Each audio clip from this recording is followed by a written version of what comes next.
Hey, it's D. It's a brand new episode coming right for you, right on the FTO network. Enjoy. All right, we are here with a brand new episode. My recording just told me to kick rocks. It's recording, but it's recorded on a different channel. But you know what? It's fine. 300 episodes. We're finally here. I wish I had like some confetti to throw in the air for all of this, but I don't. But I'm still here to talk with all of you about this brand new episode. I'm really happy about this episode today. We got a crap ton of stuff to talk about. First and foremost, Princess Zahida. You know Princess Zahida. She does the Artist of the Day on Blurred News. It is her birthday. Her birthday is the same day as Mario, March 10th. Mario Day is also Princess Zahida's birthday, so happy birthday to you, Princess Zahida. I know she listens to the show every week. I'm really happy about doing this. This is really fun. Also, when it comes to Princess Zahida, we got, she's going to be taking over Blurred News. So on YouTube and Instagram and TikTok, when you see Blurred News, you're going to see her face on there. Whenever she's out, I will be taking over. But it's going to be cool to see her doing Blurred News from here on because, first off, she's excited. She's really excited to do this. Secondly, I'm really excited to see what she does with this and like how she provides the news for you guys on a regular. Speaking of Mario Day, Mario comes out April 5th, not April 7th. My son is super excited for this to come out. I don't know what to say about this, about him being happy about this, because he won't stop talking. He's nerding out, essentially. He's nerding out about this. And having one of my kids nerd out about something like this is different, to say the least. Really different. I'm excited. I'm fine with this. Like, it's Mario. Not too happy about Pratt still being Mario, but he did make those church things noticeable. Like, he called it out. I don't know how to make of that either, but you know what? It's what it is. Gotta let it go. But Mario coming out April 5th. There's a lot of news coming out this week. I got most of my news, as always, from the Nerdy Basement. These guys have everything. Like, they usually source it out from places like Deadline, comicbook.com, the Hollywood Reporter, places like that. And this time it's no different. This is the first news on the docket of the 300th episode of FTO Podcast is Batman Caped Crusader lands 2-season order on Prime Video following HBO Max cancellation. So the Bruce Timm show that was supposed to be on HBO Max, canceled. Going right over to Amazon, which is interesting, right? Because not only is this going there, they're possibly doing like other shows at Amazon also. And like, to me, that's wild. Because if this whole thing with Warner Brothers like tanks when it comes like to this whole situation here, I think we know where the DC characters are going to be going. It's to the land of deconstruction superheroes, which is Amazon. Like, I don't know, man. Like having Batman in the same place as The Boys and Invincible, that's weird. That's a weird. If you said to me in the early 2000s, said, "Hey, you know this comic book The Boys and that comic book Invincible? Well, they're gonna be on the same TV channel, like an animated series together." That sounds like a weird Saturday morning cartoon lineup. Like it just sounds crazy. Like, but hey, sounds crazy. But I gotta say, I'm here for it. Period. Like I get to get my full of Batman. I get to get my full of Invincible and The Boys. And like, again, about 5 years ago, me talking about how excited I am about The Boys and Invincible wouldn't be happening, but I'm here. I'm talking about it. I'm happy for it. So next up, Jon Bernthal officially reprising his role as a Punisher in Daredevil Born Again. The filming begin this month, March. This is from the Hollywood Reporter. This is he's back. Jon Bernthal is back as the Punisher. Now, I know a lot of you may say to yourself, like, well, hey, the Punisher got a bit of a stigma attached to him with that logo and like the cops and ACAB and Blue Lives Matter, all that stuff. I get it. And like, I didn't finish the second season of the Punisher. This would probably prompt me to do that. Not gonna lie to you, but having a white dude with a gun going out killing people because like he thinks they're bad people, like, I get that imagery, but the Punisher hates cops. So the Punisher is also ACAB. You feel me? So like that's like the silver lining in this is that the Punisher is also an ACAB. And like even Marvel comic books realize that he's like an ACAB dude, and like they completely changed his logo around, even though they got this whole battle with the Punisher and Daredevil going on in the comic book series right now. I think I just bought one of their issues. I forget the name of it, but they got like a thing going on with him as well. Also, in more Daredevil Born Again, Deborah Ann Woll and Eden Henson are not reprising their roles. They're not coming back. So Foggy, Karen, not coming back. Not happening. So if you guys are ready for that to happen, I'm sorry for you. Not the case. I know. But hey, you got the Punisher back. I feel like they're focusing more on the superhero aspect when it comes to the MCU as opposed to like the Netflix. And like just because they're not coming back now doesn't mean they won't come back in the future, which I can see also. But if you read the comic books with those characters inside of it, it got pretty dark with those characters. With Foggy getting cancer, spoiler alert, this is like, 20-some years old.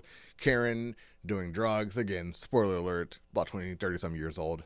Like those characters had like not a very Disney appeal to them, if you know what I mean. And yeah, I know Disney is also changing their image by showing the struggles of black people, by showing how like the Latinx people also were persecuted, and like in Wakanda Forever and also Falcon and Winter Soldier. I get that, but maybe drugs isn't like the thing they're trying to like take themselves to right now. But I it could change. It could change. You never know. Next up, this is a sad one. This is a really sad one.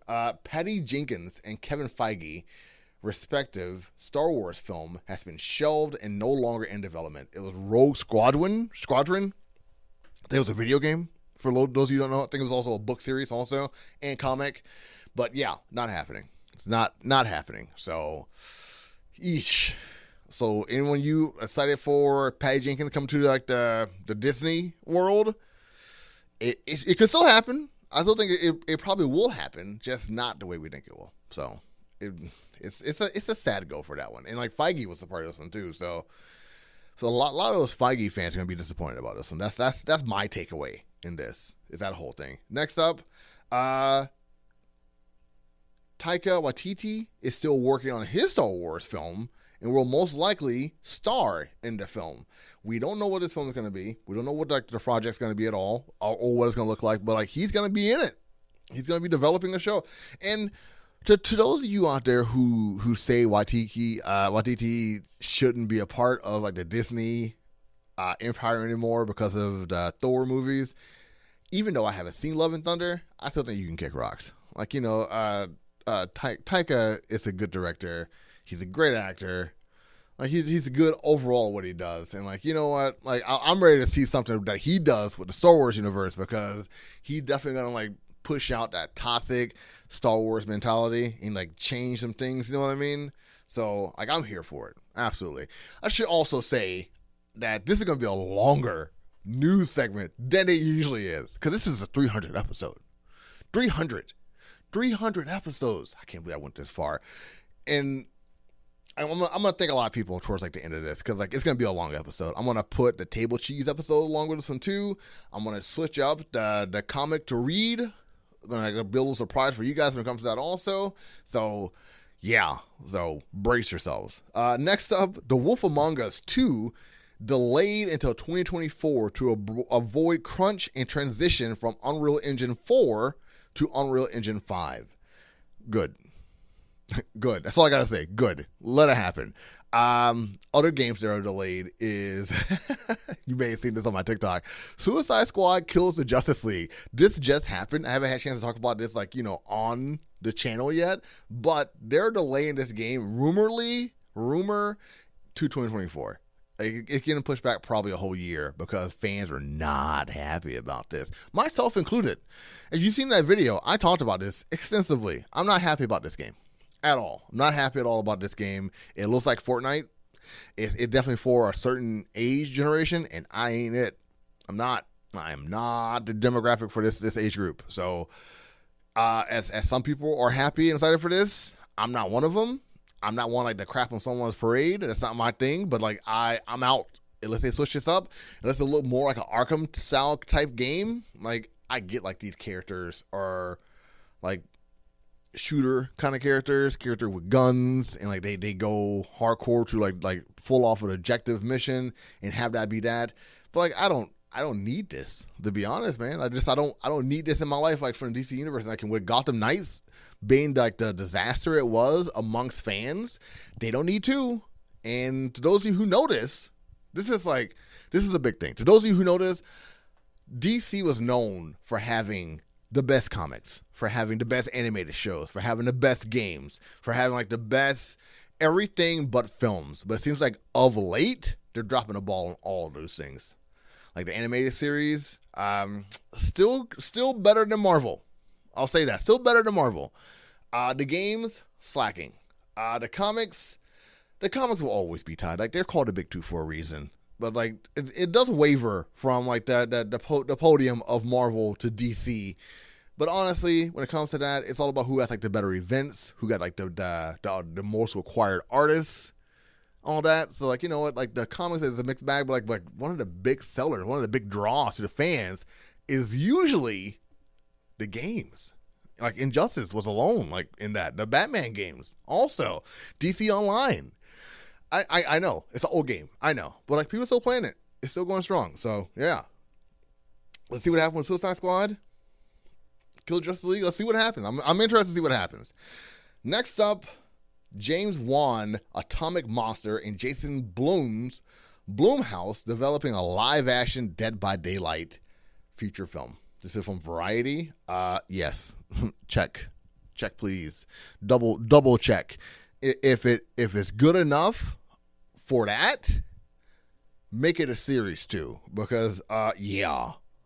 Dead by Daylight. If you haven't seen a gameplay of Dead by Daylight, you are missing out.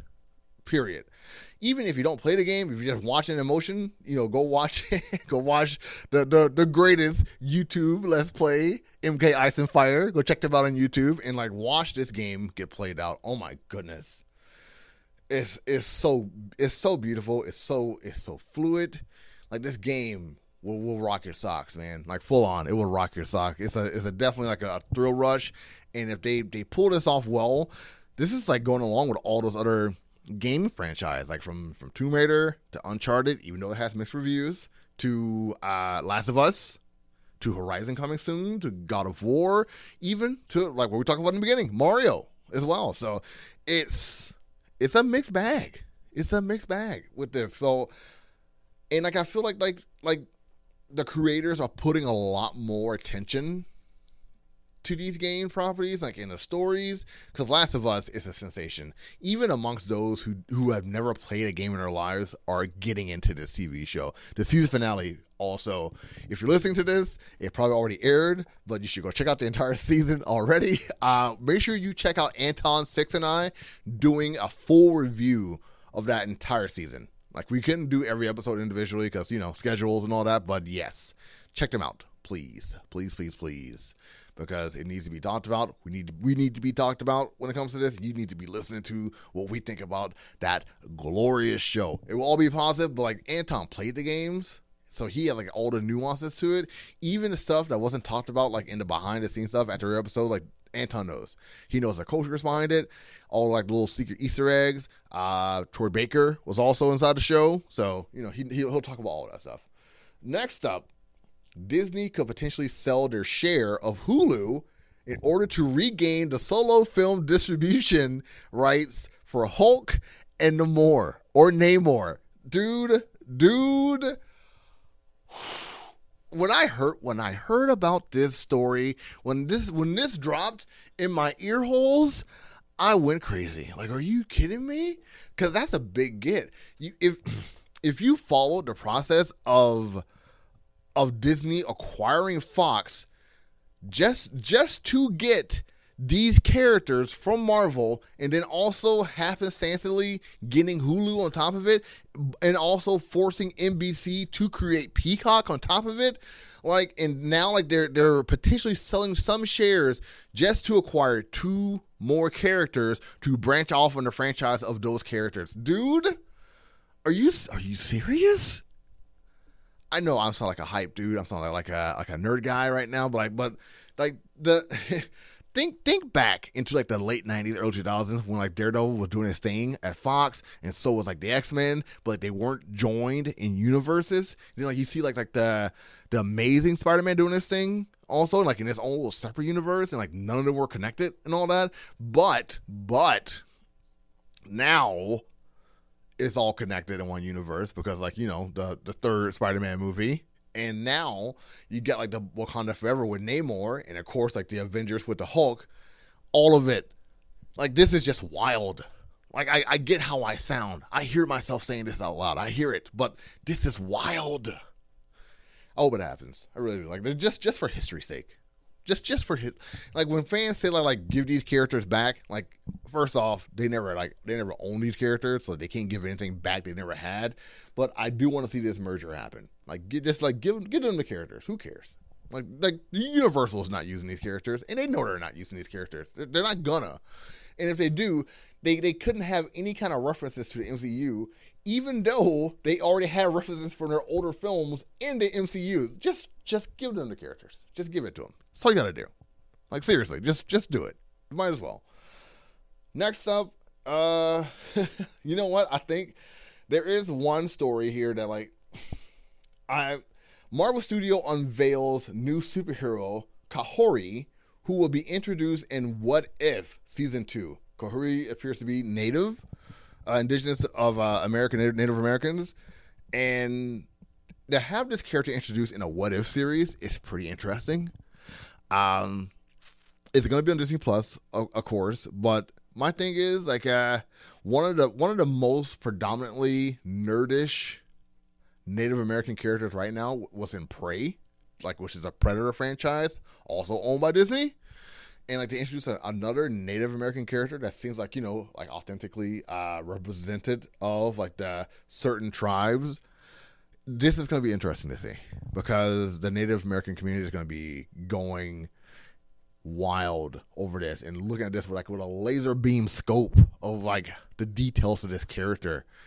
And having this character introduced in a What If series and then transition that character, much like we saw with Harley Quinn, into the comic books of Marvel. Yes. Let's see that go. Let's see how that washes over and transitions itself over time. So a good 20, 30 years, this character becomes a legacy character. And even if this character isn't what we want this character to be, like the push of the fans to make this character more interesting, hell yes. Yes, that is the beauty of comics. That is the beauty of nerdom, really. Like a character, property, or franchise starting itself out, fans getting a hold of it, taking a little bite out of it, putting their thoughts and emphasis inside of it, and letting it grow. The creator of Anod, the comic book Anod, talked to me about this before. Like I think I've told this story quite a few times. If you want, go check out the podcast. He talked about it in there also. He said, The name of my story is Inad, but people say the name like Inard, Inid, or Ininad. They got different names, different interpretations for the name of this comic book, and I don't correct them. I just let them go with it because it's for them. I may have like my own name for it, like how I pronounce it, but like however they say it, if it just keeps on going, who am I to correct them? Like they love it. This is what they chose like to pronounce it as, and like just let it happen. I think it's similar to like how Denzel Washington and like Raven Simone say their names and just let people just say their names like the way they said it, because like why correct them? Like it's already like got a life of its own now, so just let it happen. You know what I mean? So yeah, I get it. And like with this character joining the MCU initially and possibly transition to the Marvel comic book universe, the 616, let it happen. Let it happen. Lastly, and like this isn't part of my notes, I just heard about this today. I just heard about this. Creed is getting a franchise. Like the Creed series, like yeah, it is 3 movies. Like the 3rd movie just came out March 3rd. Go see it. Like I haven't seen it, but I'm gonna go see it. But go see it. Like just to make sure it like gets more popular than it already is.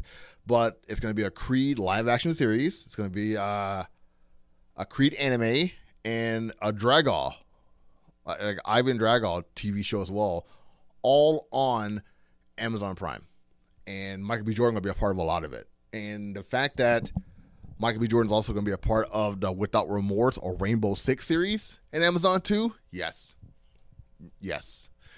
Yes, and yes. So, Michael B. Jordan, hey man, good on you, dude. Like, you doing some stuff. You making some things.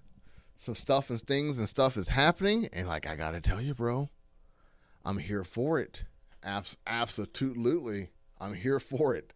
I sounded really corny saying that. I know. I hurt myself when I said it. And like, I got it. All right, I got it. This is a fun episode so far. I don't think I took any notes for things to check out this week. Bear with me while I look through my notes to find something that we can talk about when it comes to this. There we go. I didn't find my notes, but I did find my details. Creed 3 is coming out. It comes out March 3rd, as I said before. The synopsis read. This is like the things to check out, by the way. Like, no pausing, no ads. 300 episodes. We don't need it. Let's see how far D can go without crashing and burning on a 300 episode. The synopsis reads as follows. After dominating the boxing world, Adonis Creed, Michael B. Jordan, has been thriving in both his career and family life when a childhood friend and former boxer prodigy, Damien, played by Jonathan Majors, resurfaced after serving a long sentence in prison. He is eager to prove that he deserves his shot in the ring. The face-off between former friends is more than just a fight. To settle the score, Adonis must put his future on the line and battle Damien, a fighter who has nothing to lose. That's a great synopsis. That is wow. They must have hired some good writers, but that's a that's a good synopsis. Oh man, wow! Why have I not seen this movie yet? Next up, Children of the Corn also came out March 3rd. Now, I don't usually say the scores of these on here from Metacritic, which is where I get this information, but the Metacritic score in here is a 22 out of 100. So it is only 11 views. Maybe they're not horror fans, but wow, that is a score. The synopsis reads as follows. Possessed by a spirit in a dying cornfield, a 12-year-old girl in Nebraska recruits the other children in a small town to go on a bloody rampage and kill all the adults and anyone else who opposes her. A bright high schooler who won't go along with the plan is the town's only hope of survival. It's like the exact same story as the original. This is rated R. The production company is Impala. It is a horror. It is 92 minutes long. Oh man, you guys remember those coughs, right? Oh man, that was a fun time getting my podcast voice. If you go back and listen to some of these old episodes, I was going through a transition with my voice and doing this, and it was treacherous. Let's put it that way. I'm not sure if I want to check out Children of the Corn. If it's in front of me, maybe I will. But if it's not, I probably won't. Next up, Wolong Fallen Dynasty on Xbox X series. Also came out March 3, but it's also on PC, PS4, PS5, and Xbox One. Developer Team Ninja and Kyo Tecmo Games. Wolong Fallen Dynasty follows the dramatic, action-packed story of a nameless militia soldier fighting for survival in a dark fantasy version of the later Han Dynasty, where demons plague the three kingdoms. Players fight off deadly creatures, enemy soldiers, and using swordplay based on the Chinese martial arts, attempting to overcome the odds by awakening the true power within. Rated M for mature. Up to 5 players at one time. That's a cool multiplayer. I've seen the gameplay of this. It does look pretty cool. Like, I won't deny that. Like, it's never been like my kind of game to play, but the gameplay does look pretty interesting. If you are a fan of the Dynasty Warrior or the Fallen Dynasty series, worth a look. Worth looking into. Next up, we have got a loading problem. Perry Mason season 2. I only talk about Perry Mason. I only talk about Perry Mason simply because I watched part of the first season. My wife couldn't stand this show. I surprisingly liked it, but I never hopped back on because there's other things kept coming up. But I like the first couple episodes of Perry Mason, and I like the original TV show that came out back in the 80s or 70s. my grandma used to watch it, man, and like she got me into it. So like it's what it is, you know what I mean? So, but yeah, the new Perry Mason show has a second season. Did not think that was gonna happen because like as good as I thought it did have a lot of slow parts. It just did. So welcome back. It's on HBO Max. The synopsis reads: the DA believes the killer of a member of a wealthy oil family is in Hooversville, and Perry Mason defends the accused in the second season of the rebooted drama. See, now like it's going more lawyer than like detective, because that's like it was more like detective, like sleuth kind of thing going on. Like they're changing the tone, like to make Perry Mason a lawyer, which is what he is. So that synopsis was awful, though. Wow, that was really hard like to get out. Next up. I'm iffy about Mel Blanc.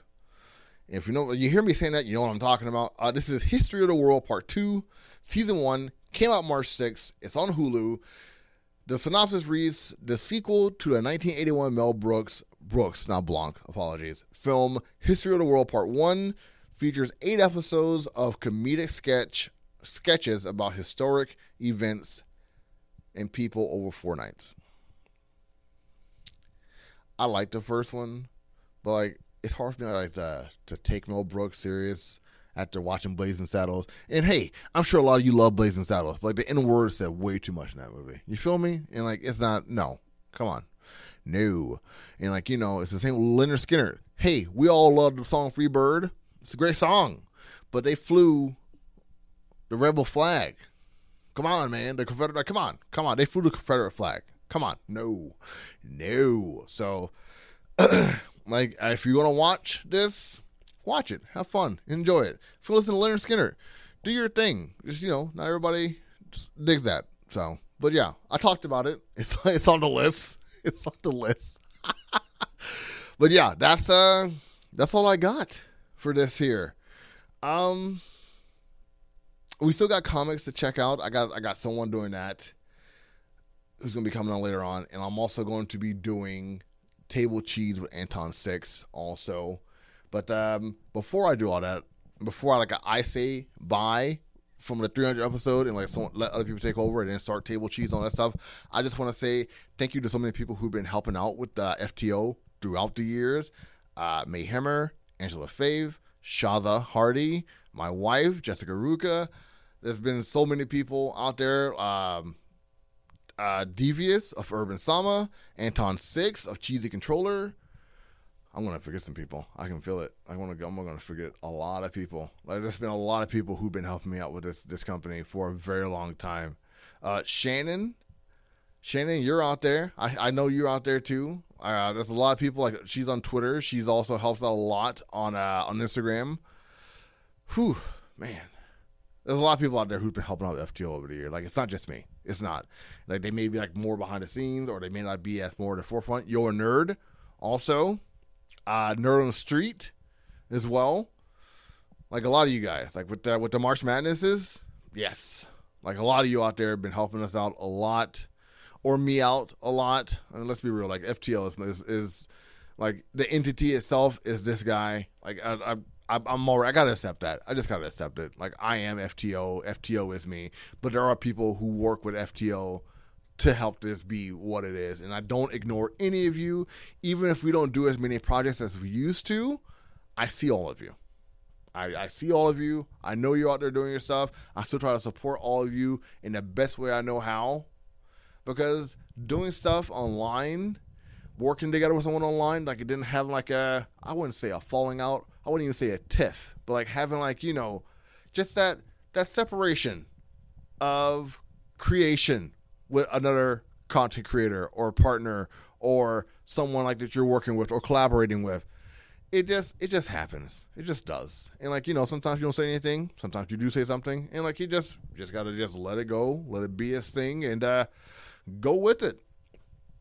That's all you really can do, really. So that's what I'm doing. I'm just going with it. Going with the flow. I love all of you. I hope to work with everyone continuously, whether like in the future or next week. So keep going strong. All of you keep doing you. And stay tuned to the show because there's still more to come. But for now, on the 300th episode with just me, take it easy.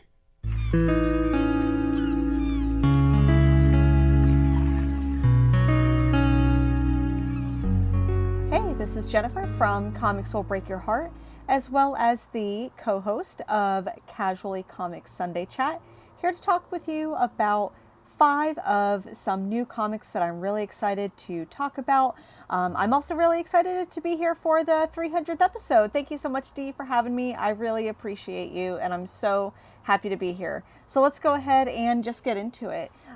One of the 5 comics that I'm really excited to get into is Silver Surfer Ghostlight issue number 2. Issue number 1 was really great. It's a new take on Silver Surfer. In this issue, Silver Surfer thought he buried his friend who died years ago, but he was wrong. Can he save his friend from succumbing to his newfound cosmic abilities? The creative team on this one is John Jennings is the writer, as well as artist Valentine Delandro. The next one that I'm really excited to talk about is another Marvel one, Bloodline, Daughter of Blade. She is the new girl in school with new powers, and she's got a lot of new problems. Whitney may not be the friend that Brielle was hoping for, but that's the least of her concerns as she discovers her powers come with a dangerous new hunger. The writer is Danny Lore. The artist is Karen S. Darbo. Another one that I'm really excited about. I really liked the first issue, so excited to see where the second issue goes. Another one that I am very excited about is Scarlet Witch number 3. I did not like the first issue, but when I read the second one, I was sold. In issue number 3 that came out this week, we see Polaris, Scarlet Witch's sister. So they are... Polaris is helping her on a journey through the subatomic world, and Wanda's dark past comes up. So we'll see what happens. The writer on this one is Steve Orlando, and the artist is Sarah Pacelli. Really love that team. Another one, the 4th one that I'm really excited about is Poison Ivy number 10. In the last issue, we saw Poison Ivy and Harley reunite, and Poison Ivy, they're going back to Gotham. So they are on their way there. There is a Hollywood celebrity that Poison Ivy is going after. So we'll see how that ends up. This is written by G. Willow Wilson, and the artist is Marcio Takara. Another really great team. I've really been liking this series. And last one is another Marvel one. This one is a new series, a new X-23, Deadly Regenesis. We get to see a little bit of history whenever X-23, Laura Kinney, during her days as a member of X-Men and X-Force, when she walked away from Utopia. She's going to find where she belongs. So we'll see this interesting part of Laura Kinney's life. The writer is Erica Schultz, and the artist is Edgar Salazar. So those are the five comics that I'm really excited about. So Dee, thank you so much for having me here for the 300th episode. Woohoo!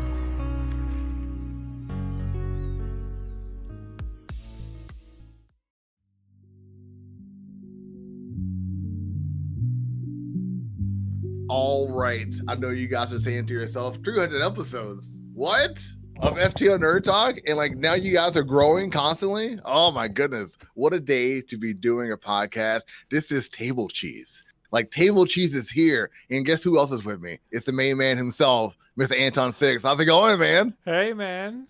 Congrats once again on 300 episodes. It's an amazing milestone. I've been following you for probably about a year at this point, and just seeing the strides you've made and the moves and just the dedication, it's impressive. Congrats. Yeah. I appreciate that. It ain't easy, my dude. I gotta tell you, the mental toll I've been going through with this has been hell in a handbasket. But dude, I know you hear the energy. That's because it's 300 episodes. 300. And if you're still listening to this episode, because it's a long one, congrats to you first off, because this is a 2-parter. And also, we got a lot of good news today, because this has been for March. it's been a pretty interesting news week, man, right? Yeah, it's been really stacked. We like between TV, movies, games, like games as a service. Like it's just been a week. On stuff. And like the other cool news is, to let all of you know, we Anton and I, we're going to be doing a recap episode of Last of Us, because as we're recording this episode, it's airing tonight, but we are going to be doing like a recap episode of like the entire season. I don't know about you, Anton, but I have zero notes about all of this. It's all like locked in my head that we're going to be talking about off the cuff, but hopefully I get a chance to write some notes down. And you played the game multiple times. So I've played the PS3 version. I've played the PS4 version. The PS5 version has a 2-hour trial for PlayStation Plus Premium members. So right. I'm going to play that, and I might watch it like, because I don't know how many hours like the total runtime of this series is, but I could definitely see myself like running through it again for that. It just depends on how much time you give me. You say it like this, but like we talked about this last episode, like you know what? Probably by the time the show ends, I'll be playing the game. And by the time the podcast comes out, I'll probably be playing the game. I don't know for sure. We had a bet that you're gonna be playing this game by the time that show ended, and like you hit me up in text message, like you know what? I'm gonna do about 2 hours of Last of Us before the podcast. And, it's whatever, man. Yeah. The thing, I think we were saying whether or not I'd buy it. I haven't bought it, and you haven't bought it. Yeah, it's just the free trial that I have as part of PlayStation Plus Premium. That's 2 in-game hours, whether I sit at a pause menu or whatever, but I'm going to try and get in there like swimwear, man. All right, just make sure you take some energy drinks and like, take whatever uppers you can get, take those as much as you can, because like we and I both know that first 15, man, whew. Are you going to skip it? Are you going to skip the first 15 minutes? Or are you going to play it all the way through? Yeah, oh, look at you. Up. From new game, straight in. Oh, my God. You're a champion, man. Honestly, without spoiling that last episode, because there are 2 groups of people. There are people that understand why that last episode was important because they've played The Last of Us Part 2. And there are people that don't understand the significance of some of those events because they haven't played The Last of Us Part 2. And, like, they really drive it home that season 2 of this show, like they did season 1 with such a, like, bow on top. Yeah, I can imagine. Each episode has been like that. Each episode has been like here's a great piece of art for you. Here's another great piece of art for you. Oh, you want some more art? There's some more art for you. So I can only imagine what the last episode is going to be.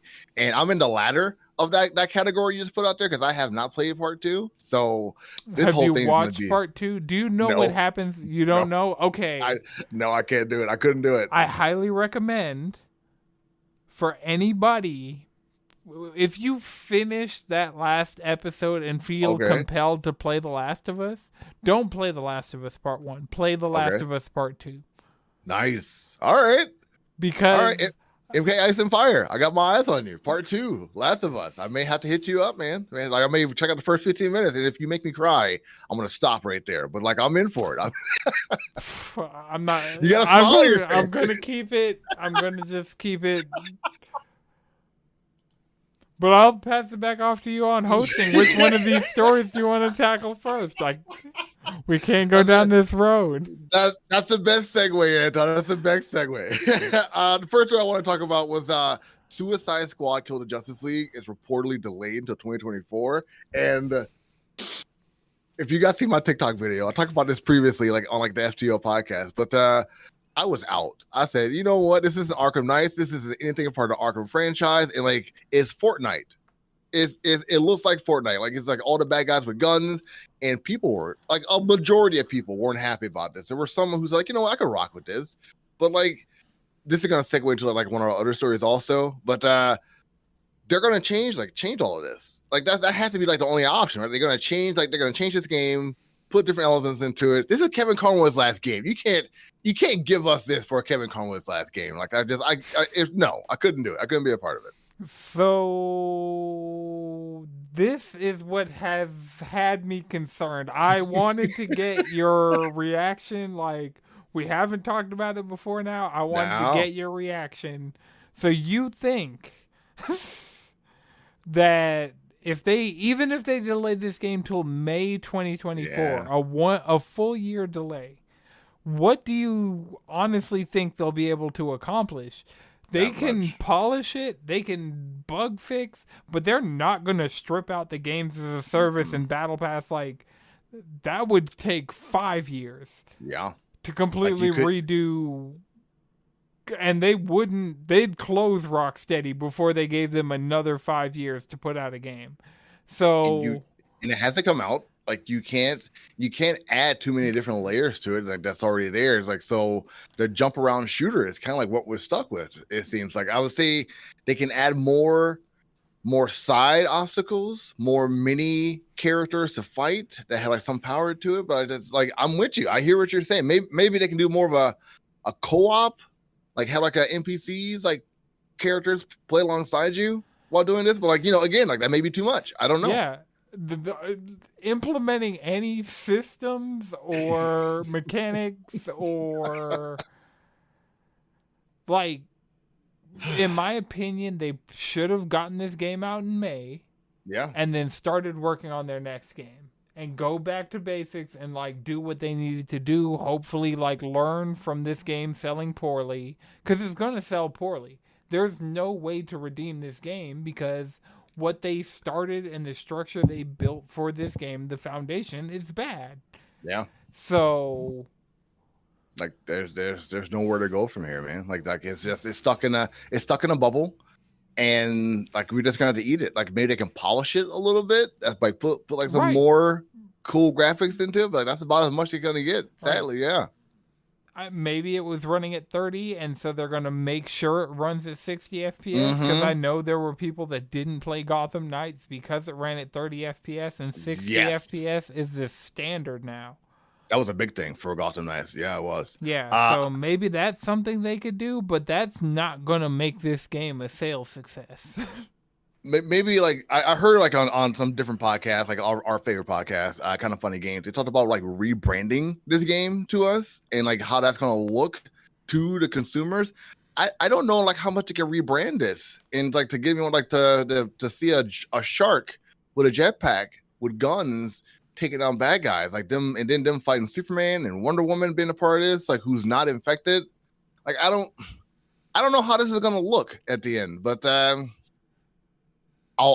I'll see the reviews when it comes out. I'll check out some gameplay. I'll have to listen to you because I know you're gonna at least check it out. You may not buy it, but like you're gonna find a way to play this game. Odds are there's going to be, maybe not at launch, but soon after, a trial version on PS5, where because like, and that's the way I know I've talked about this on Table Cheese before, but I have PlayStation Plus Premium, and a lot of times they'll just be like, play the beginning of this game, like no restrictions, like play it the way you'd naturally play it for the first however long, and decide whether or not you want to pay for it. And then odds are, because we saw this with Horizon, where they put out the free version, they put out the trial, and then within 6 months we have the full game. Like anyone with PlayStation Plus Extra or Premium can just go download Horizon Forbidden West PS5. It worked.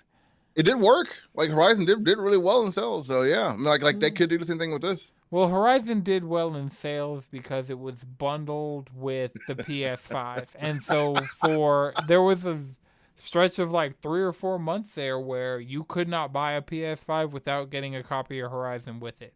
And all of those sales counted. So everybody who was trying to get a PS5 pre-holiday, like before God of War came out in November? Yeah. All the PS5s from Horizon launching in like February to God of War in November, every single PS5 sold in that time frame came with a copy of Horizon. So you had to play it because like that's what you had in front of you. Yeah, no, I get it. You can't do that with this game. You can't. So, man. Like I was saying in the podcast also, like DC was known for having poor movies, but they were known for having having moderate to accurate comic books, to having like very stellar animated series, and that has like some of the best games out there. And I feel like that mentality is It's gone, is man. falling with. Yeah, it's leaving. Like that Gotham era Knights is officially over. Rocksteady doing Suicide Squad Kill the Justice League has ended that era, and as sad as it got shelved with Arkham Knights. Then like it really got pushed over a cliff with Gotham Knights, and like, and you're right, like with Suicide Squad Kill the Justice League, like that's it. That's the end of the era. right, and especially like Marvel, like there've been hit and miss with Marvel games lately. Avengers, but, looking at you. Guardians of the Galaxy. Guardians of the Galaxy, like is widely accepted, even if everyone didn't love it. But right. it is like For respected. me, it wasn't because Guardians of the Galaxy is one of the ones I got on like a Black Friday sale or something, and I played it and it was decent, but it just wasn't like it wasn't The Spider-Man. It game. Yeah, Spider-Man has been the It game. Wolverine is going to be the It game. agreed. And again, someone talked about the Wonder Woman game that's supposed to be coming out. It's been like Nope. been talked about for 5 years now. Like Yep. it is. First off, where is it? Nope. Second off, I don't think it's gonna be like what we think it's gonna be. Nope. So yeah, I hear you. I mean, I'd love to be surprised for your sake, for the DC fan. I appreciate that. The guy I go to for all the DC, all things DC. Like, I hope for your sake that the Wonder Woman game is a 10 out of 10. It's a cool trailer. I'm not gonna say I'll say that it's a cool trailer, but if it's anything, if as I said before, if the Wonder Woman game is anything like God of War, it'll be a hit. But I don't think that's gonna be the case. I just don't. All right. But talking about Fortnite, it leads us into like this other story, which is Fortnite Chapter 2, Season 2, Chapter 4, Season 2. Yep. The Mega Battle Pass. It's hard. Ever since they started introducing 2 numbers into the name, this is Mega. All right. Like, thank you. Going you for forward, that. we're just going to refer to it by the name of the chapter, which is Mega. Thank you. I needed that. The most recent Fortnite chapter. This is a skin pass. Like it has Aaron Yeager. I guess He's not out yet. So Fortnite is officially in the category of games of it is one of the 2 shooters. There are 2 shooters on the market. I don't care about anything else. Call of Duty and Fortnite. There it is. I thought you were gonna say Apex, so you can stop that right now. But like, you're right. That those Apex are is starting to fall off. Like Apex is big in other markets, but as far as the U.S., the big 2 are Call of Duty and Fortnite. And honestly, in my opinion, as somebody like known Fortnite player, like Fortnite for me, like I got in the game, I'm like, it's a solid loop. It's something I can. Has great progression, feels rewarding to play, like you respects your time, like you get out of it what you put into it, essentially. It's not so linear like the Call of Duty games, Well, Call of Duty, that's the thing. Call of Duty has Battle Royale, and with Modern Warfare 2, they have first person and they have third person, and it's already confirmed that next season Fortnite is going to add a first person mode. So Fortnite's going to have a Battle Royale. They already have that's the thing. There's also the creative end of Fortnite where people are just cranking out content for the game. So if there's anything you can think of, odds are somebody's made it with the tools of Unreal Engine 5 in Fortnite. Did you hear? Let's take a pause. Did you hear about the Big Bad Wolf game where like they're pausing their development to wait for Unreal Engine 5? I forget the name of the game. Damn. It's the Big Bad Wolf series. Wolf Among Us? Yes, guys, yes. Thank you. Yes, that one. Good God. Like they're waiting for Unreal Engine 4, Unreal Engine 5 to drop, to release that game, because it'll be interesting seeing other people start to use Unreal Engine 5, because to my knowledge, the only game that is on market right now that is running in Unreal Engine 5 is Fortnite. Yeah. And I mean, they got the youth aspect. Well, I mean, come on. I'm officially at the point that I think that Fortnite should be respected as one of the most legitimate and revolutionary shooters on the market. Ooh. Like, they've been building to it for a while, and they've been flexing, and they've been like, they completely redesigned the ballistic system of the guns multiple times over the course of the game. Like, it has a consistent, steady stream of content, and like, the movement in it is on a ridiculous level. Like, now Fortnite's running at 120 FPS. Fortnite's having some of the biggest, like, competitive esports tournaments. Like, sure, kids will play it, but this game, like, if you are a gamer, or if you're someone who's into pop culture, because if you look at just the host of characters that are in the game, Rick and Morty, Dragon Ball Z, like the Scooby Gang, like, you got like almost everybody you could think of a part of this whole crew. Yeah, there's a whole DC series, there's a whole Marvel series in the same game. There's a whole Capcom series relate to it. Yeah, right. So I think when I say kids aspect, I want to be clear about this. Like, when I say kids aspect, I mean like there's a group of kids who constantly gravitate towards this game. I would say more so than the Call of Duty games that are coming out, and like that's what I mean by that. When I was a kid, I was playing Call of Duty. Exactly.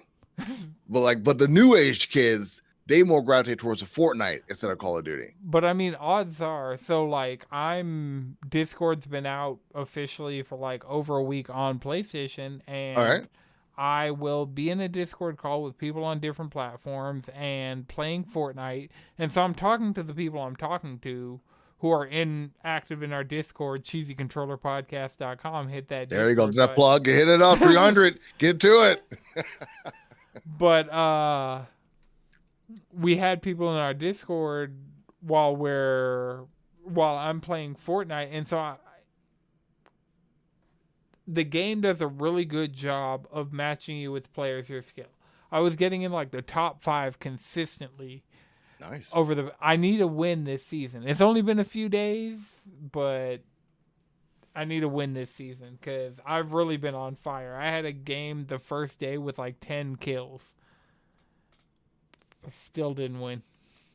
Still? Yeah. But I mean, it feels like I'm not losing to like random bullshit. Like, I'm not. The game is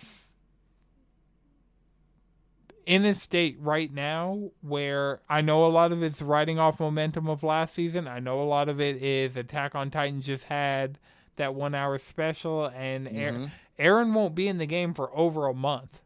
Like, that page on the Battle Pass, they're like coming in like probably as of recording 33 days. So that is like, it looks pretty cool though.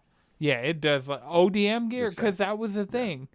The season where they had Spider-Man as part of the Battle Pass, the web slinging in Fortnite. People went nuts for that. Like, I wasn't even playing the game and I saw that pop up in my feed. Like, people were going nuts for that. Well, do you remember what happened the same time as the Spider-Man season in Fortnite?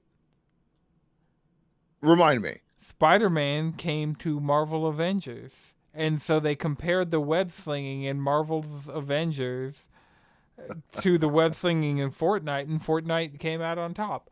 Honestly, we're getting to the point with Fortnite that any other shooter, compare it 1-to-1, and Fortnite's going to probably come out on top. Yeah. And so when they get that first-person mode and they add whatever team deathmatch multiplayer suite they want to add to it, I think Fortnite. And this might just be me, like, new season, cool stuff's happening, but I feel like the game's in, like, just such a solid spot to really be taken seriously, because for a long time, people were like, oh, I don't like the building in Fortnite. All right, I play zero build. We don't have to do that. Or, oh, I don't like that when I load in with 3 people, we get put into squads of 4, and so we're always at a disadvantage. All right, they've introduced trios. Oh, I don't like the fact that when I die in team mode, I'm down and out. All right, we added revives. We add a ping system. Like, all of these innovations that other games have been adding and Fortnite's been copying. And now we're getting to the point that they have all this stuff, and they have the industry standard, most advanced engine at their disposal. I think that Fortnite, because it's running like hardware accelerated ray tracing on consoles, it's just doing all of the things in a way that, I mean, you can't. I will say, like, even before, like, you and I started like chatting and doing the show and things like that, I was noticing that Fortnite was coming outside of that campy kid era joke that people put it in and becoming like a real player, not only in the shooter world but in the gaming world too. Like, you know what, I got to give them their props, gotta give them their kudos, and just say like I see you, Fortnite. Like, I see what you're doing. I see how far you're making it, and like you're making real strides. So I just want to put that out there. And so I want anybody listening to this that is currently disrespecting Fortnite, if you listen to this within the first 6 months of 2023 and you can give me a legitimate reason as to why you won't play Fortnite and you're into shooters, like, let me know, because I can't think of one. As somebody who grew up playing Call of Duty and playing shooters, like, the fact that it's pretty much confirmed that next season's going to have its first-person mode, yeah, I can't wait. And I've played hours. So, yeah, tweet me at Anton Sixxx, 3X's on Twitter. Like, I'd really like to know, because I'm down to have the conversation of somebody who is against it. Because, to be fair, I fell off of Call of Duty, and right around that time is when Fortnite was coming up. And so I kind of caught on to that wave and like moved on past Call of Duty. Like, I haven't played the last two. Yeah.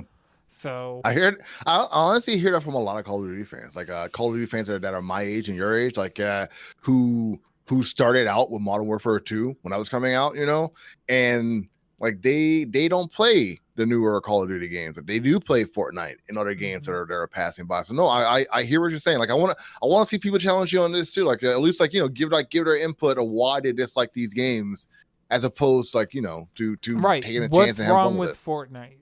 Yeah, like, let me know what Let's your problem is with Fortnite, because as somebody who's been gaming, like, my first memory is getting a Game Boy and Pokemon Red, and I've built an entire, like, at this point, career around gaming, like, and you gotta know. I gotta know why. Like, why look don't at my you like trophies. I got my street cred. Like, I got a Steam Deck right here. Like, what do you need out of me? I think it's always by your side. I'd never see, whenever I see him in public, I'd never see him without that thing. So no, I hear you, man. I won't bog you down with this on episode 300, but I'm not really happy with my Steam Deck right now. Oh no!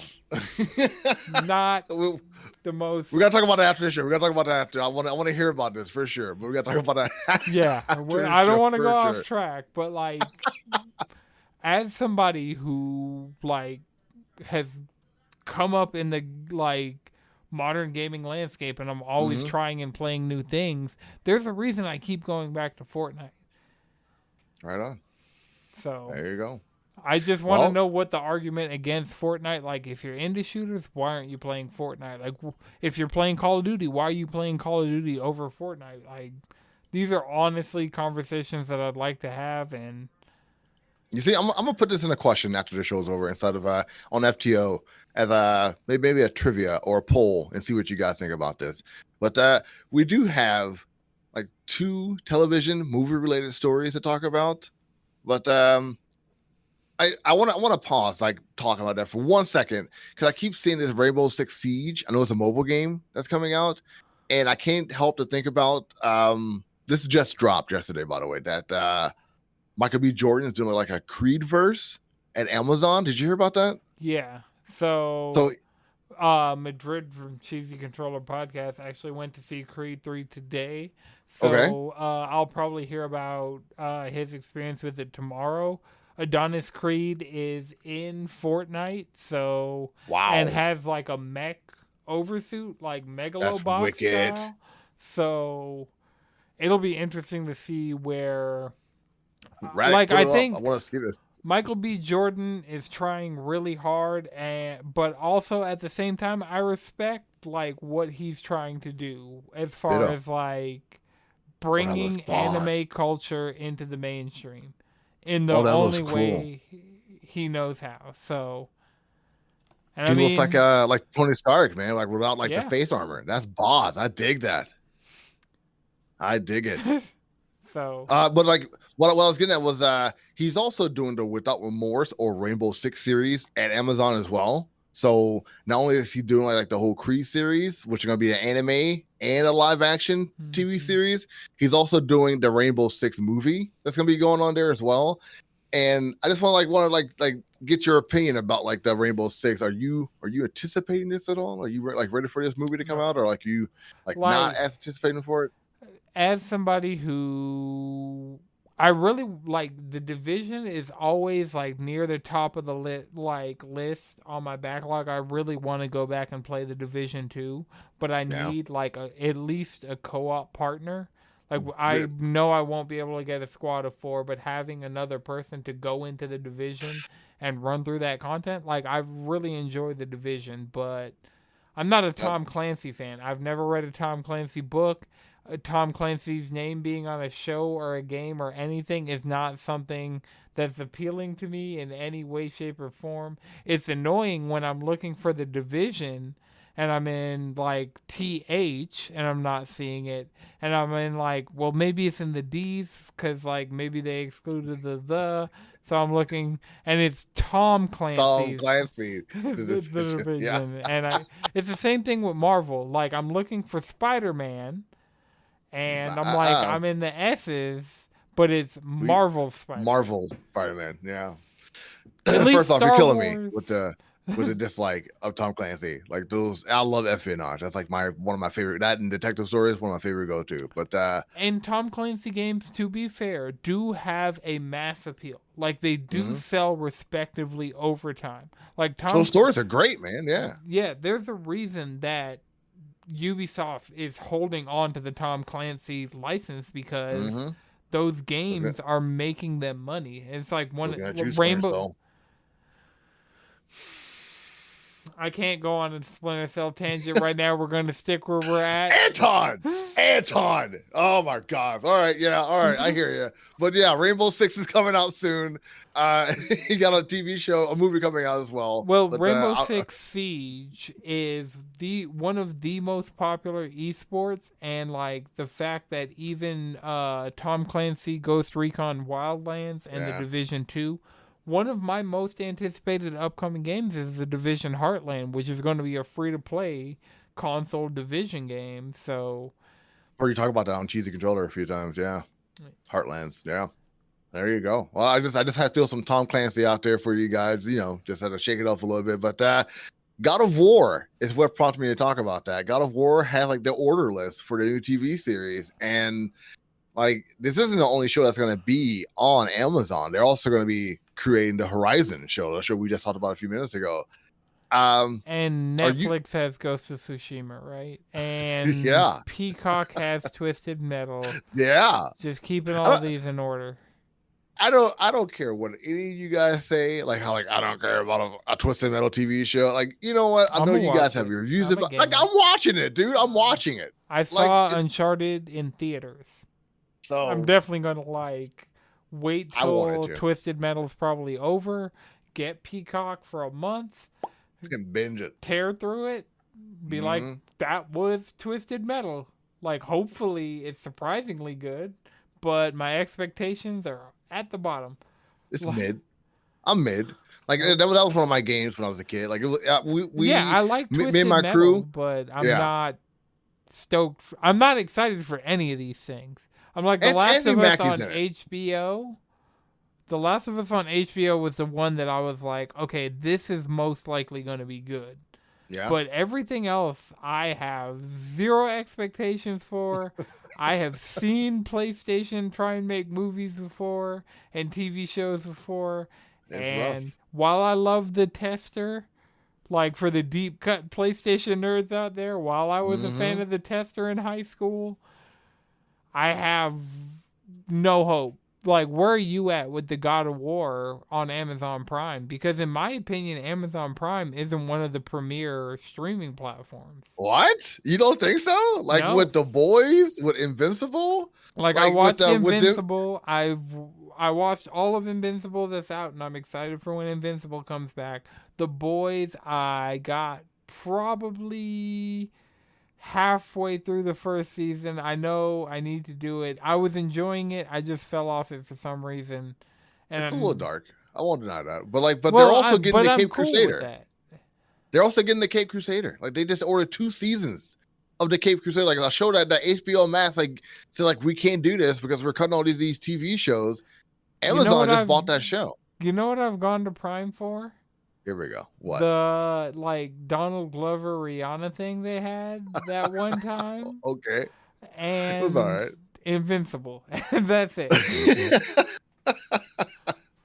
Like you could look at my viewing history. It's like I've watched like a sizable chunk of The Boys. Vox Machina is okay. I mean, that's where Vinland Saga Season 1 is, and it's just like, I can't... You know how I will sooner turn off my TV most of the time than open Amazon Prime to see what's on there. Keeping it real. At least you're honest, dude. That's all I can say to you. At least you're honest. That's like they got like Tom Clancy show on there too. So Jack Ryan. But like if you like a good short TV show, Jack Reacher is not too bad either. So that's also on Prime. Just just put it out there. But do you want Christopher Judge to play Kratos in this new TV show? Please say yes. It'd be cool. I don't think they'd do it. I would like it, but I don't think like I said, I don't have faith in Prime to make this actually legitimately good, because the reason God of War 2018 hit the way God of War 2018 happened is because it had the lineage of all the games prior before it, and like The Last of Us started off where The Last of Us started off. If they start off God of War where God of War started off, that's going to feel dated, because that is dated. And if they skip to 2018, it's not going to have the lineage and the backup of the previous games the way the game did. So I get you. It wouldn't make much sense to do it that way. I guess like that's what we should be talking about, like how they're going to approach this story, because we have no idea. They got like an order list already set up, so they must have a script too. So how are they going to approach this? It's going to be like what I've been hearing, it's going to be like based off the 2018 series, but like how are they going to approach this? You're absolutely correct. Like that's an interesting like way to go about this. And I keep hearing Jason Momoa's name being tossed into this too about playing Kratos, but I don't think he has the range to play Kratos. But that's me talking though. So.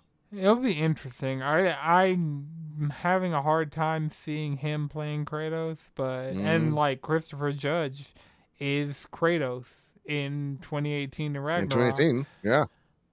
So, I mean, that's something they could possibly do, but the same way they didn't go and get Troy Baker for The Last of Us is the same way I don't think they're going to go and get Christopher Judge. And I mean, they didn't go for Troy Baker, but Troy Baker is in Last of Us. But I hear what you're saying. Yeah. Yeah. So Christopher Judge could be in God of War. Like Christopher Judge, like can play whatever the fuck he wants. Honestly. Hey, he is a VGA winner of 2022. He can do whatever he please. You're absolutely correct. So he could totally be in this show. I just. I'd like to see, I think one of the steps towards making it a good adaptation in my perspective would be casting somebody other than Christopher Judge that embodies Kratos. And I don't think Jason Momoa is that. Is that guy. Yeah. I agree with that too. He is not the guy for that at all. And like I wouldn't want like any big names attached to maybe like a smaller TV kind of name, like someone who is familiar to your eyes.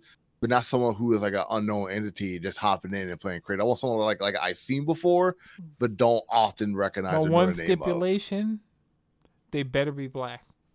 I mean, or at least Mediterranean, man. Like, come on. Nope. Like, if you put a white guy in this, I'm not watching the show. Yeah, period. no. I'm just putting that out there. That's honestly disrespectful, and yep, that would be frowned upon. like instantly. So Period.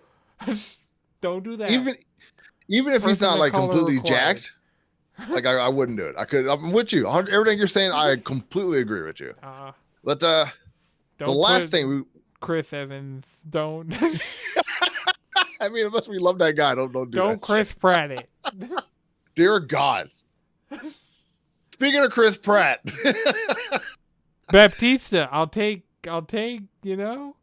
I thought about that. That'd be really cool, because, like, I could see him really going in for the, like, stoic, like, that'd be a cool casting.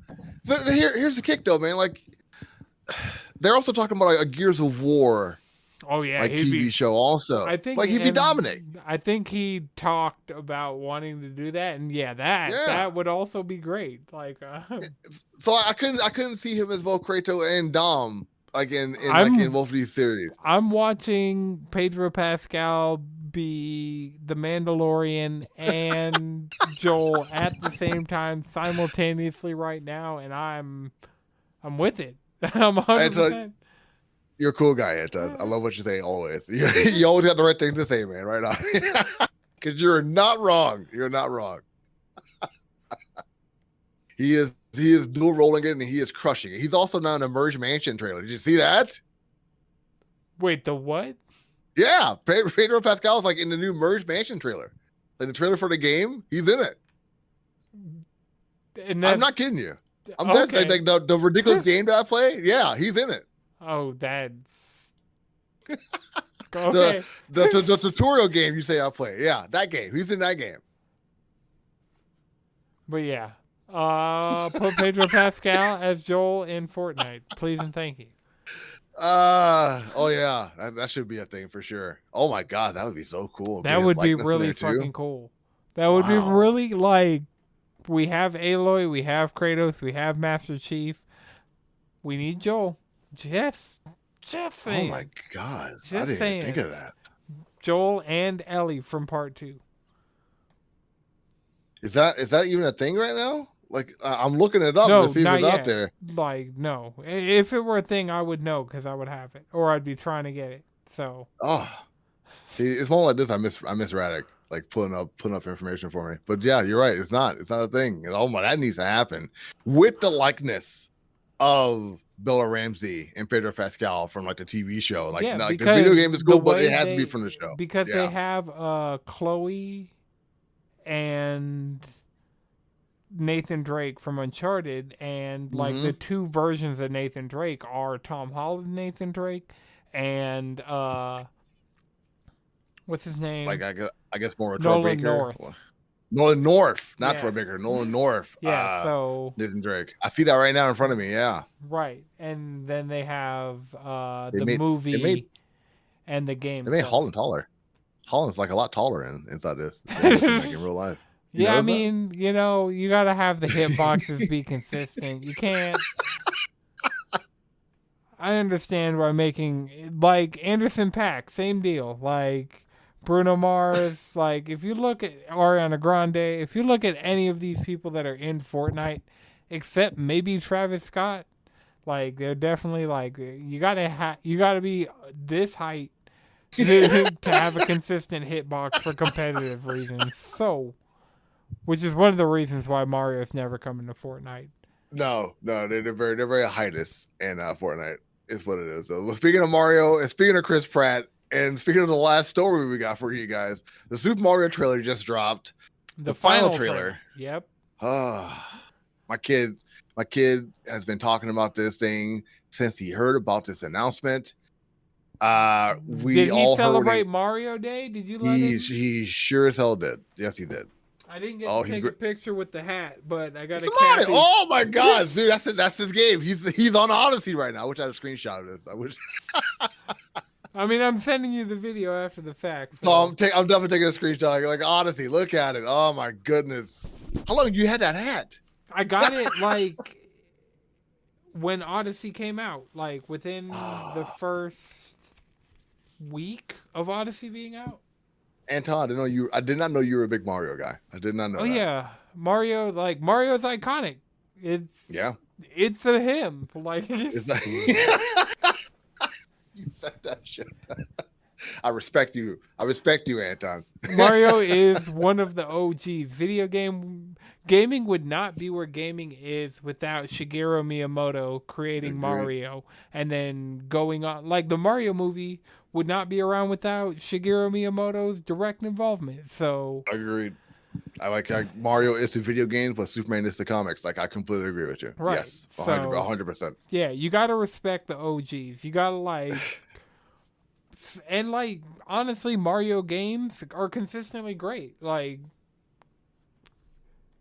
especially mainline Mario games, like from 64 revolutionizing, like Mario on NES, like Odyssey on the Switch, like Odyssey. Oh man, Bowser's Castle and Odyssey, probably like in one of my favorite video game levels of all time lists. But like Mario. They're so difficult, but they're so simplistic looking. Like it's oh my god, man, they're so good. Yeah, and Mario is like when you want to start somebody off in gaming, I feel like you start them off with Mario. Like let them play through Mario as Mario progressed, and like let them progress, and that'll give them an accelerated baseline for learning things like 3D cameras, for learning things like 3D platforming, for learning things like mechanics and concepts in games that like are pretty much universally applied. Like Mario is a great way to introduce people to that, and Mario will probably always be that. I agree with that. Like I gotta ask it. Like since we're talking about this, I'm gonna ask you about this trailer too, but I want to ask you this question first. Playing if you got someone who used to play games, never played Mario, and they want to get back into games, and you want to start them out with a game that's Mario game, what would that game be? So they've played games before, just didn't get a chance to play Mario. They didn't play any Nintendo games. They played like shooters, other platformers, but no Mario. What Mario game would you have them play? And I have a good answer. It's right. Probably not the best answer, so I'll give you the caveat. So long as it's not Mario 2. Like we're no, good. It's not Mario 2. Neither version. Not Mario 2 US, not Mario 2 Thank Japan. You. I appreciate that. I'd say New Super Mario Brothers U Deluxe. It's available on the Switch, and it has co-op. It's not super challenging, but there are challenging things available in that game if you want to get into it like that. But to be fair, I haven't beat that game. So neither I. My kid did, but I didn't. Yeah. He's 6 and he beat the damn thing. Yeah, and I mean, like, when I was 6, I was beating Mario games. Like, so the one I'd recommend personally that I've beat and can vouch for on like that level is New Super Mario Brothers for the original Nintendo DS. Wow. Like, wasn't expecting that. That's a really good 2D Mario game in the modern Mario style. I'm hoping we haven't had a 2D Mario game this generation. Except if you count Mario Maker or like U Deluxe, but like neither of those are really new things. But with this movie, we're getting a redesign of Mario for the first time since Mario's redesign. So we had him in the NES, the SNES, and like we had that design of Mario, and then we went to the 64 and we got that 3D Mario, and that Mario has been the Mario for decades at this point. This is the longest like we've had new Mario like that design. Like when you picture Mario, hold on, this Mario for video viewers, to go to. Like we've become so familiar with that Mario that now having the movie with Miyamoto's involvement put out a game. The movie's going to be an hour and a half. Let the movie's post-credit scene be, hey, new Mario game coming We soon. get no damn game. You and I both know that's not going to happen. We're not getting a game. I think it'd be like, I know Japanese companies don't always want to make the most obvious decisions, and it pains us all deeply. But yes, I think single time. I think the best decision is because they have a new Donkey Kong, they have a new Peach, they have a new Toad, they have Yoshi, they have all of these characters. They have everybody that you need to do a Mario game in this style. Dude, with Metroid 4 coming out, who knows when, with the new Zelda coming out, with that's the thing. First year of the Switch, we got Mario Odyssey and we got Breath of the Wild. We have not gotten a new Mario game, and Tears of the Kingdom is coming out. And like you and I both hear these same rumors about like a new Switch coming out too. Like, you really think they're gonna come out with a new game, a new Mario game? It'd probably be a launch title for the new Switch, because why not? But like they got the new Zelda coming out like on the Switch. Is it gonna be like cross? The next Switch has to be backwards compatible. Nintendo has always been pretty much the best with their backwards compatibility. Xbox is a strong second contender, but Xbox just doesn't have the same legacy as Nintendo as far as it goes. But yeah, whatever the Switch 2 is, the Super Switch, the Super Switch. I love that. The Super Nintendo Switch. That's a great name. Such a good name. Oh man. Just don't do the Nintendo Switch U, because Doug Bowser. I already want to fight Doug Bowser, like on a personal note. Like me and Doug Bowser, we can. He's after out. Jim Ryan. Jim Ryan, as a PlayStation fan, you making some decisions that I'm not even going to call out my old PSN ID. But the person formerly of that alias is not happy with the direction PlayStation seems to be going in. So yeah, you're not alone. You're not alone. But have you watched this trailer? Have you watched the Mario trailer, the final 100%, trailer? 100%. I've actually been watching. They've been doing like a press junket tour thing for That's it. Like your thing. You've been doing that with Final Fantasy 16 also, I saw. But go on. Yeah, it just seems to be how Square Enix has always done this. Like with mainline Final Fantasy games, you always get like several months out, like a preview of like, all right, people got to actually play this. I remember reading it in like old Game Informer magazines and like seeing it on like G4 back in the day. So they've always done this, so 16's no exception. But I feel that. I'm watching, it's just because it's getting recommended to me on my YouTube home page, and like it's just kind of like your YouTube guy. That's right, I keep forgetting that. Yeah, so like I get on YouTube and it's like, oh, Jack Black in a Bowser suit is on Kelly Clarkson's show, or Charlie Day and Chris Pratt are being interviewed on Good Morning America. The interesting thing is, so they've been having Keegan-Michael Key, Charlie Day, Chris Pratt, and Jack Black have been the four that have just been going around and doing all these different shows. Really? Not Joy. Okay. Right. That's the end. That is exactly the thing. Like, you notice, like when I list those names, and like all, like if you look for Mario movie interviews online currently, you're like, to my knowledge, there hasn't been one that has Anya Taylor-Joy. She's a big name right now, too. That's odd. Seth Rogen's been, like, the fact that Seth Rogen, Jack Black, Charlie Day, Chris Pratt, Keegan-Michael Key are the names you're getting, and you're not getting Anya Taylor-Joy. That's weird. Yeah. That's rude. Yeah. But Jack Black's been murdering it. Like, as a huge Jack Black fan, Black has been doing Jack Black, and I'm... Dude, out of all the people who are excited for this game, you and I and every other Mario/nerd out there know that Jack Black is the most excited about this movie and this role. Like, period. Like, I'm sure Keegan-Michael Key may have like some kind of attachment to it, maybe even Charlie Day, but you and I both know that Jack Black is a hardcore into this. Did you watch Jablinski games when that was a thing? I'm not sure if that's still a thing or not, but I haven't. No. Oh, so Jack Black started a gaming channel that was like, it was like what? A whole, like modern Jack Black, like post Jumanji Jack Black started Jablinski games, and it was a whole thing. Like, Jack Black, that's my guy. Oh, right. I just found out he was in Finalist and what's the hell? Demolition Man. I just found out he was in that movie. Man. He was an extra. Crazy. Yeah, it's nuts. Tenacious D, like, that's why I'm so excited because I know Bowser has a song in the movie.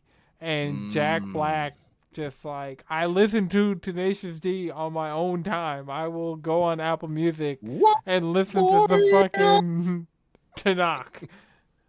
Lee is my go-to song for Tenacious D, so all you know. Tribute, like, for me, Tribute, like, was the first song I heard by them, and I was like, not knowing it was Jack Black, not knowing nothing, I'm like, this is a fucking great song. Oh, to keep on talking about this Tenacious D, did you ever take a chance to watch the show? It's only 4 episodes, but did you ever watch it?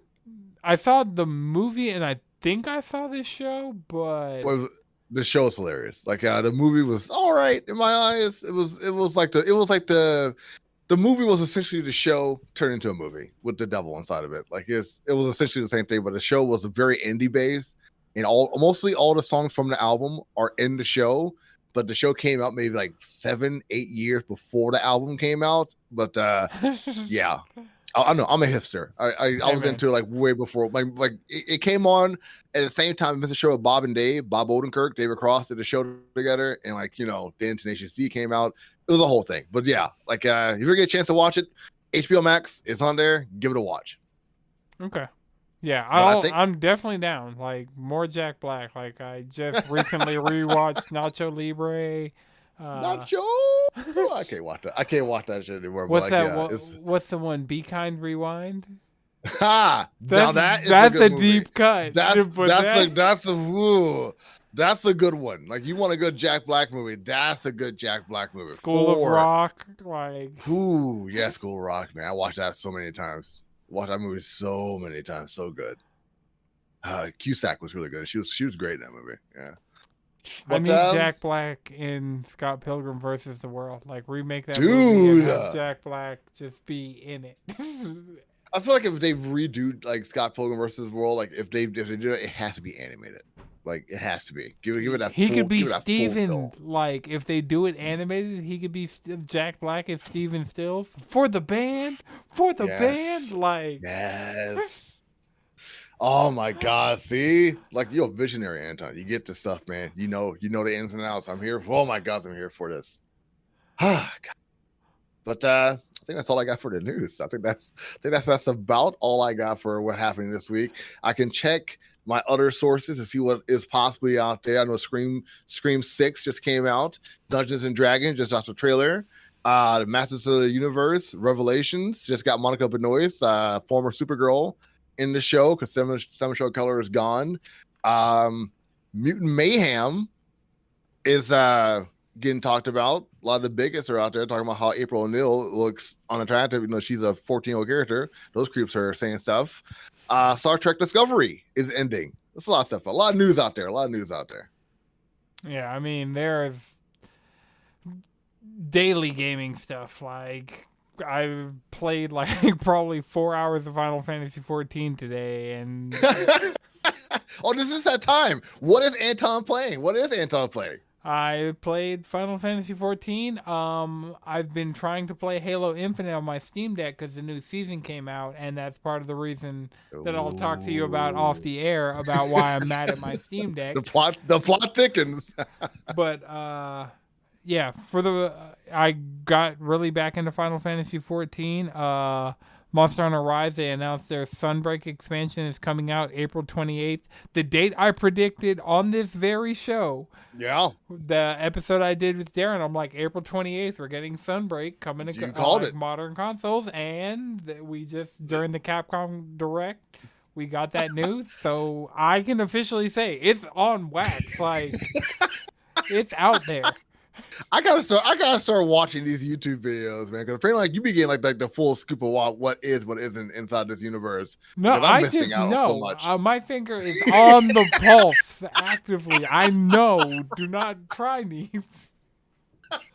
You got me snoring that time. You got me snoring. Episode 300. This is a good one. This has been a good episode. I I've had fun doing this. This is episode 22 of Table Cheese, by the way. So like you got like a crossover episode, FTO Podcast, right? And the Table Cheese. So the 22s, the 300s. This is so many more. We're gonna be doing so many more of these, man. Sparta. I had to do it. Yeah. Here for it, dude. Here, I didn't want to scream. I want to get metal on you guys. But yes, I'm here. I'm here for this. There's more to come. Anton, where can people find you, man?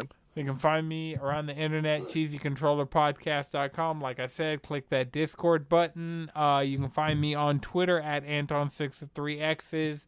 You can find me on Instagram at Anton 6 with 2 X's.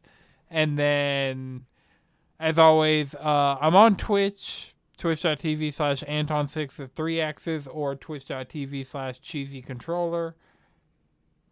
Yeah. Are we there right now? Are we streaming on Twitch right now? Oh, no. I totally forgot to hit that button and realized like 5 minutes in, I was like, I was going to stream this. But, you know. Yeah. We'll fix it next time. Exclusive to the FTO network, man. There you go. World exclusive. World exclusive. Ah, God, don't bring that 80s to stream era out of me, man. Don't do that. Yeah, like man, it would be Jeff Keighley. That's Game Awards. Big gamer energy right there. We love our world premieres, man. God, I miss the stream era. It was such a fun time. But I'm D of FTO Nerd Talk. This is this 300 episodes is something to me. I'm not sure about most of you out there, like you guys doing podcasts or listening to podcasts, but like this has been a rocky ass road. I talked about this with you in the beginning of this. Doing this, man, like it used to be just me talking crap about the MCU the entire time, like how I don't like the MCU, how comic book movies are boring the living hell out of me, and I just want something else to do. And like now, like we're doing a gaming podcast. I do like a weekly podcast about TV shows, like in like the news of like stuff that I love. This is like the evolution of nerddom that I wanted, and like it's a positive vibe, man. Like we talk about stuff we like, talk about stuff we don't like. We don't like try to push ideas. We just like try to talk about stuff and talk about it in a way that's fun. And like I appreciate you, Anton. I appreciate everyone else who's been doing this stuff with me. Like this has been a good ride, and I thank all of you for listening, like every single episode. And yeah, man. Like I congratulated you at the top. I want to congratulate you at the close. Like it's, as somebody who's younger than you, it's like inspiring to see like the growth, because like for our 100th episode we got a cake. For our 200th episode we went to Radic Records for the first time. Like it'll be interesting to see where Cheesy Controller Podcast is at for 300 and where Table Cheese is at for 100. Like this is just the beginning, man. Like it is. It's 300. This is Sparta. Like you're kicking open the door to the future. That's the reference. God, I just put that together too. Oh my goodness, jeez. Oh, that's how much hype is going through. I didn't even get that 300. Oh my goodness, Anton, it's late. All right, I'm D of FTO Nerd Talk, Anton Sixxx of Cheesy Controller Podcast. Until next time, you guys take it easy and keep it cheesy.